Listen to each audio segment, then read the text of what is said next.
What's up, folks? It's your boy, the left-legged legend. And when things get tough, I just started coming here, and talking to you all and just trying to find some catharsis or therapeutic way to deal with what I'm dealing with. And it's funny because, when you, as an amputee, as a person who has lost my leg, you feel sorry for that some days. Some days you're like, life is kind of messed up. Why I gotta be the one that, I used to love walking, or I love my legs, or I took care of myself, or whatever. And so it hits you, but sometimes it's stuff outside of the leg that makes things harder. And I'm just going through it today. I'm just having a hard day, you know. Back in my 20s in like 96 and 98, I got in trouble with the law. One was for stealing. I used to steal. When I was young, I was just a little kleptomaniac, and I would steal little shit, a petty thief, I would take your little fake jewelry and try to wear it or give it to some girl, or, if you left $1 or $5 laying around, I would take it. And I remember doing that as young as I'm a kid, and I'm not justifying like being a thief, but I probably stole until my mid-20s. I started getting in trouble. I got in trouble trying to steal a Trump tie, of all things, right? Donald Trump tie from Nordstrom. I had an interview. I was interviewing for teaching positions. And I moved back to LA, and I was interviewing for teaching positions. And, I just wanted a nice tie, this $85 tie, which at the time, $85 for a tie, like, I couldn't even imagine, owning a tie like that. And so I'm trying to get this teaching job, so I'm going to wear a Donald Trump tie, of all things, to this interview, and got caught. That kind of showed me to not, stop taking shit. That's not something that I did regularly. And of course, I'm justifying and minimizing because I'm looking back at my 20-year-old self, and I've stolen, bottles of liquor out the grocery store, little shit like that. Incense packs, books, I'd want to read a book and didn't have the money and take it, or whatever, bags of chips or whatever. And to me, I thought it was funny. I know I reinforced some stereotypes with that, but I thought it was funny. And I also grew up thinking that, people owed us, reparations for the shit that we went through in this country. And sometimes it was because security would be following me, expecting me to steal. So I would steal like right in front of them. They wouldn't even know, just to be spiteful. But I grew out of that because I started getting in trouble. They wrote me a ticket. I'd never been in trouble before. They wrote me a ticket. I don't remember going to court till way later. And then, of course, they dismissed it. They expunged it off of my record. Easy peasy. I also got in trouble for fighting with my ex. So I got arrested for it a couple times. I was only charged once. Of course, did all the anger management. I did the paid the fines. I did some days in jail. And all of that. It was expunged and removed from my record, which doesn't really mean that. You'll notice later, because everybody still holds that against me. And those, to me, they're very minor things. The best thing that I did as far as the violence with my ex was not to be with her no more. I doubt that many people would say that I'm a violent person or that I would beat your ass, because I probably will not. I will definitely give you a stern talking to, but not anything violent or physical. And so those things happen. And so that's something that I have to live with, even though it's expunged, it's on my fingerprints. I'm a black man in America. I'm sorry. Your experience of America might be different, but I'm judged just by how I look. So then I reinforce the judgment by having these things 20-something, 30 years in my past that I probably never be able to fully get over, but I have overcome, right? I have my doctorate. I've had some excellent jobs. I've done some excellent things in my career that supersede any prior arrest that I may have. And so I have that stuff, and it's all expunged, and it's in the past. But it has affected me with the job that I'm in. Then, when I first started my leg thing, this is all about work, because I want to talk about working and what I'm going through today. I mean, I'm very general. I want to talk in general, but I want to be specific because this is really messing with me today. So I have that, and I know that I have that. I got to report it. Everybody that I work for has to know, and all of that stuff. Anytime I do fingerprints, anytime I apply for jobs, I got to put it on there, even though it's expunged. You know, but that has not stopped me from getting jobs at all. Midway in my career, I was at Green Dot Public Schools. That's where I originally hurt my leg. I was throwing the football around with my students. I was teaching special ed at the time, and a couple of the classes went out. And we were throwing the football around, and I jumped to catch a pass and tore my meniscus and fractured my tibia. During that time at Green Dot, I had six surgeries in succession. So I hurt my knee June 15th. I had surgeries in August, October, and December of that year. That didn't help. I was still incapacitated. And so then I had surgeries 4, 5, and 6 in April, May, June of the next year, 2011. During that time, I used sick time. I would go up to the college. I also worked at a college. I didn't only work at the high school, so I had sick time. I usually have 30, 20 sick days because I never use them. I'll teach every weekend. For the most part, I use a few here or there, you know. In this case, I needed to use them, so I had enough for most of the semester. And I went up a couple of times in a wheelchair to see the class and talk to them. I had substitutes work in my class. But in general, I was using sick time and I had them pay me. Green Dot found out that they paid me, so immediately launched a fraud investigation. He's going to work. He's not hurt. Which, even if that was the case, then I'm going to work right after these surgeries, right? I had 6 surgeries over 32 weeks or whatever it was. So I must be Superman if I'm actually able to get up and go to work. Now, these are people that I beg to go to work. I asked them to please let me come to work in a wheelchair. Please, let me work from home, anything, because I just could not stand the fact of sitting at home and they would ignore my request. Of course, they deleted my email, so then I couldn't prove in court that I said that. But anyway, this thing went all the way up to court. They were trying to get the DA involved. The DA wouldn't pick up the case because I had 6 surgeries. And when you talk to the medical providers, they're like, no, this dude ain't faking. But then the job is saying they're faking. So they kept going through all these things. And to me, it just seems so extra. Like, it's obvious that I'm having surgeries because somebody has to approve these surgeries. And if I just don't want to work to get paid, then I'm already rich because I'm paying doctors to give me a surgery that I don't need. 6 of them. But they were hell-bent on proving it. So we go to deliberation. I tell them, I'm getting paid from this job.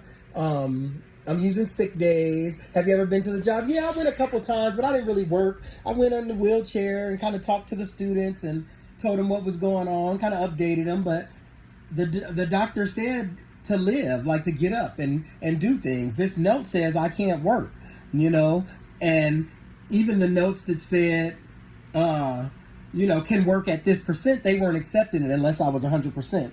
Well, they went back and forth. They lied. One thing that I always tell people is no matter what court you go into, whether it's criminal court, federal court, family court, traffic court, sitting in front of a board, the court of public opinion, anytime people see this black skin, from my perspective only, it's immediately perceived that whatever I'm going through, there's something negative attached to it, right? I can't work because I'm having surgeries, but he's getting paid from this other job, so that must mean he can work, and he just doesn't want to work. And it's funny because I'll sit in these courtrooms, and they'll paint me like that, and I'm like, Your Honor, I got a doctorate in education. Why would I spend $70,000 for a degree and then decide that I just want to sit at home. I could not understand it. But then people don't like that attitude, because then, sir, you're not taking this seriously.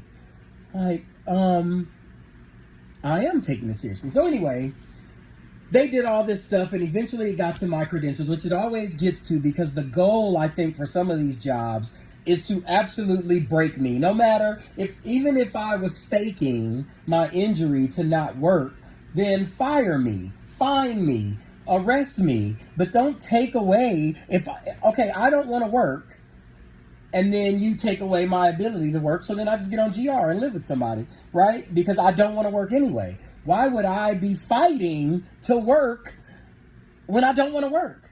I'm already on permanent disability. I had 6 surgeries. I couldn't walk. I needed, as we see, 3 more surgeries. The wife kicked me. I needed 5 more surgeries, 6 more. So, and now I'm sitting here with no leg. So anyway, it gets to the Commission on Teacher Credentialing. Green Dot is saying that I should not have any credentials because I'm frauding. What's the name? I go into the commission like I wish I was frauding. I wish that I could go out of here and straighten my legs up like Kaiser Sose in The Usual Suspects and walk straight out of here as if nothing was wrong. But that wasn't the case. My knee was fused together at the time, stuck at a 33-degree bend. And I don't know about you, but try to bend your knee 33 degrees and then walk on that all day and see if that's a comfortable place that you would want to tell people that is. Because first of all, your leg is about 2 inches shorter at a 30-degree bend. So you're walking like a zombie, and it didn't bend or move, and it hurt every step like there were nails in it.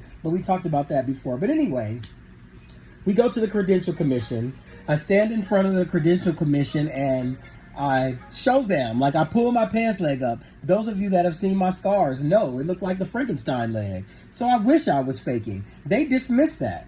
They dismissed the charges against me. I had to give Green Dot the $3,400 that I made that semester off of my time, but then Green Dot had to give me money for the rest of my life, right? So here we go. We've settled that. It's done. Now the job that I was last in, after surgery number 13, I transferred to this prison that will remain nameless.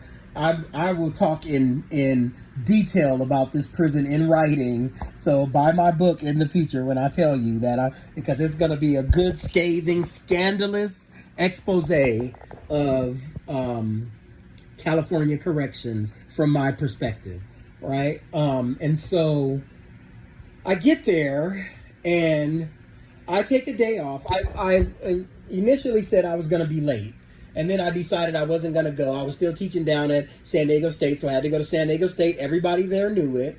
They knew that that I worked there and that this was my last class and that I was going to have to go. So it wasn't a surprise.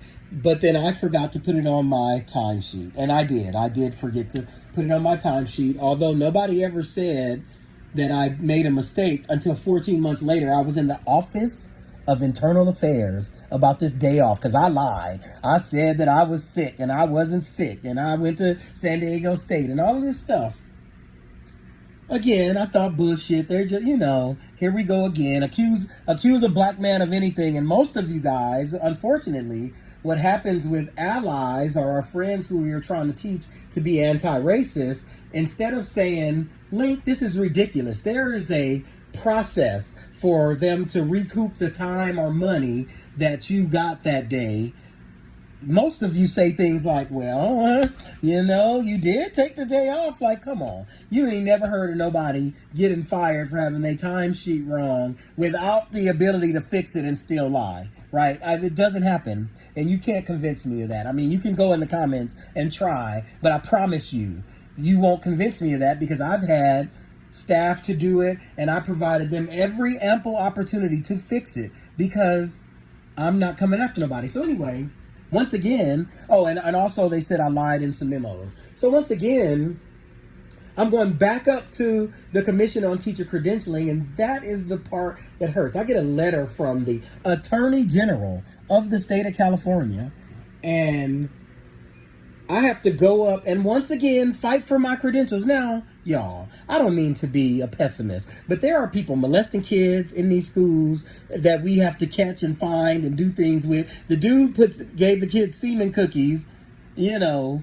That's the kind of stuff that they deal with. There are teachers that sell dope. There are teachers that fight kids. I don't know, fuck kids, right? So I'm not trying to minimize anything that I'm accountable for, but what I'm trying to do is give you a sense of the paperwork that I received and what I have to go through for taking a day off without any corrective action being done. Nobody's saying, your 998 is wrong, you need to fix it. No, I was here. Nope, never happened. Every time they asked me if I was there, I said no. I told everybody I wasn't there. But anyway, I got to go. And now the thing that hurts the most, the thing that brings tears to my eyes that I cried about earlier was that they brought up the thing with Green Dot. So now there's a pattern because I got in trouble with Green Dot. But we dismissed that. Why are we reopening that up?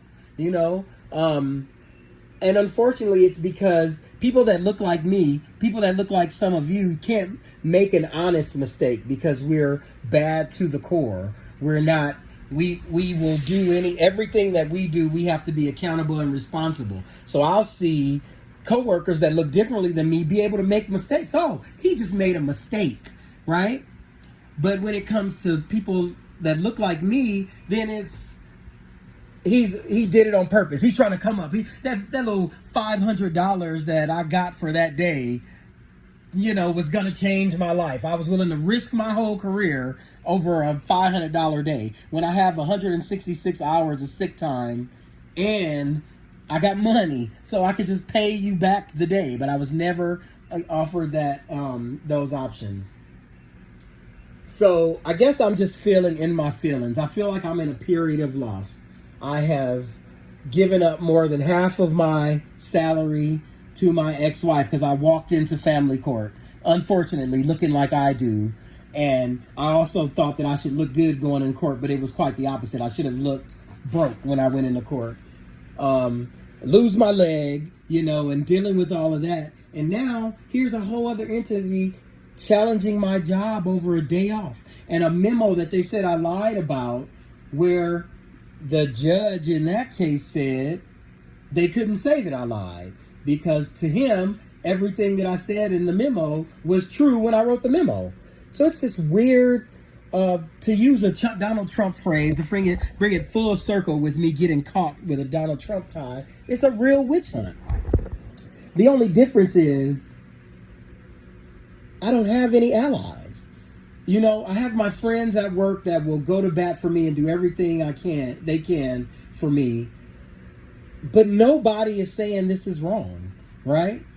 I can't even get a moment to get sympathy or empathy for being an amputee before I'm already fighting another system for something that's, to me, very trivial.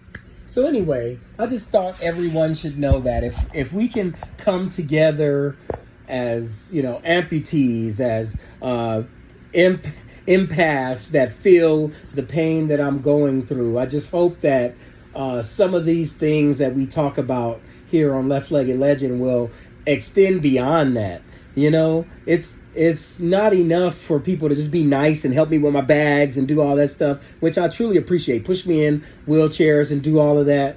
Help me up if I fall. But don't let people do bad to people at no job. Stand up for people. I will absolutely and unequivocally get in the line of fire for somebody. And there are people that can attest to that fact. But it's just sad to be here sad and alone and being come after. Like, damn, losing my leg wasn't enough, right? So anyway, I'll step down off of my soapbox and I will breathe and meditate and try to calm down. But I just, you know, this is a true fashion of insult to injury. I've only been back at work. It's June 2nd. I've only been back at work since April 19th. And we're already calling back things from 2017 to take my credentials, to take away my career for me, right? And I have not done no dope with no kids. I haven't had sex with any students. I haven't done anything inappropriate. I wrote a memo in 2017, and I missed a day of work in 2017. Here 4 years later, I'm still dealing with it and trying to deal with becoming used to being an amputee with a prosthesis. So we got to change. One of the things that I'm running away from in this life is getting out of this country, so that I hopefully never have to go into these courts again or interact with the system in any way, because I'm always the criminal. I'm always the defendant. I'm always the respondent, no matter what action I take that preempts none of that. And if you are one of my allies, then be an ally. Be there for me with everything. Don't run because people are threatening our jobs and doing wrong, and people like fight with me. They can fire us all, but if everybody at this job allows them to do what they're trying to do to me, then guess what? You're next. What's going to stop them? Who's going to stop them? Who's going to say anything? Right? So anyway, this is the Left-Legged Legend signing off. I hate to be so heavy today, but I needed to share this. I feel a little better by speaking it into existence, and hopefully once we get to the other side of it, I can tell you what it is, because now I'm being judged for 20-something years of, convictions 20-something, almost 30 years ago, surgeries 10 years ago, and then now 4 or 5 years ago, here we are back looking at how they can destroy me for really, y'all, a day off. So even if I was AWOL, even if I never told them I wasn't going to be there, it's not worth me losing my credentials. I might lose that job, right? Does that make sense? But my license to work, you're going to take it away? And I was totally not AWOL. I called and emailed them all morning, but that's neither here nor there. Some of y'all won't believe that. Some of you just listened to the whole thing and thought about why they're justified in coming after me, or you think that that's a horrible thing. I mean, we are each entitled to our opinion. So thank you for listening. Like, subscribe. Just like everything else, we'll get through this. I will never stop. I posted a meme recently that said, if all you could do is crawl, start crawling. So that's what I'll do. So if they take the credentials from me for that, I'll do something else. That's 3 degrees of 6. I still got 3 more degrees that I can fall back on. But the Left-Legged Legend will never stop, and I'll never quit, right? And I'll never allow somebody to put me in a place, because I've been to the mountaintop and I've looked over. And once you lose a leg, you lose a limb, an arm, your eye, and your toes, fingers, and you got to keep going. You realize the true meaning of resilience, and that there's nothing that somebody can do to you that will ever make you give up, because what's the worst that can happen? You take the other leg, all right, then I'll get a prosthesis, or I'll roll around in a wheelchair, or whatever else, or lose something else. Losing the career is never going to be as hard as it was adapting to losing my limb. So anyway, I know I keep signing off, and I'm going to go. Take care. Love you all.